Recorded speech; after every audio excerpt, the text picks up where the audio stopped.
Unang cashless transportation system sa Region 3 inulunsad sa Clark, Pampanga. Narito ang report.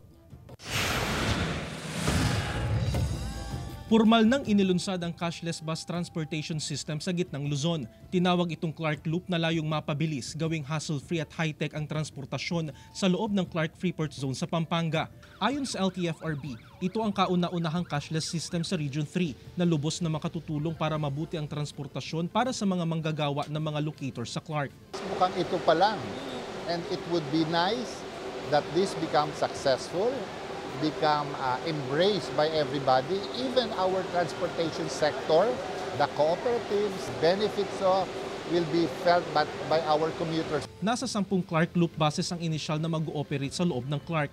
Bawat isa ay may kapasidad na 42 na pasahero na may parehong northbound at southbound na mga ruta papuntang Clark International Airport. At dahil cashless ito, ang mga pasahero kailangan gumamit ng beep cards. Ang base fare ay nasa 15 pesos para sa unang 5 kilometro. May dagdag ito na 2 pesos and 50 centavos kada dagdag na kilometro. May mga diskwento pa rin sa mga senior citizen at PWDs. Talagang sabay na sabay. Kasi sa loob ng bus, meron tayong wifi, dire-diretso ang ating pagte-text, pag-FB, meron din tayong GPS.